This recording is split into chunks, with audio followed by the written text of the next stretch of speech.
భవాని లోకాల నేలే ఓంకార రూపమమ్మా తల్లి నీ మహిమల్ని చూపవమ్మా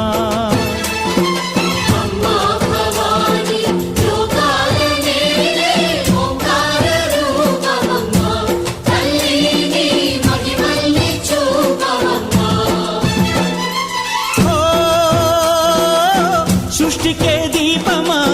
శక్తికే మూలమా సింహరథమే నీదమ్మా అమ్మ దుర్గమ్మ